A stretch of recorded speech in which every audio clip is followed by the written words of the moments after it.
Miss Flawless Angelica Jones nag-organisa ng isang concert for a cause ng Project Watched.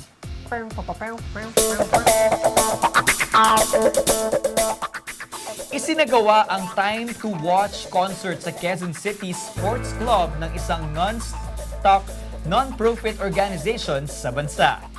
Dito nagtanghalang ilang singers katulad nina Lance Raimundo, Maxine Trinidad at marami pang iba. Pinangunahan ito ni Angelica bilang siya ang national chairperson nito. We advocate time consciousness and honesty. Actually, so parang wala pa akong tulog, process.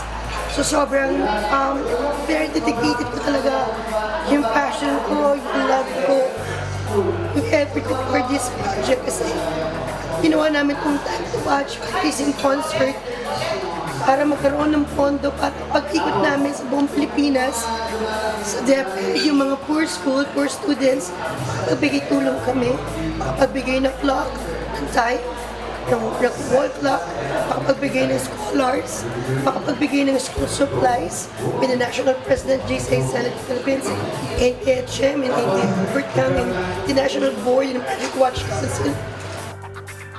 Ang Project Watch ay may layunin na hikayatin at turuan ang mga estudyante, maging ang mga guro ng pagiging tapat at pagiging mabuting leader. At hikain nito na ang lahat ng mamamayang Pilipino ay dapat na muling bigyan ng pagpapahalaga ang oras sa lahat ng pang-araw-araw na gawain.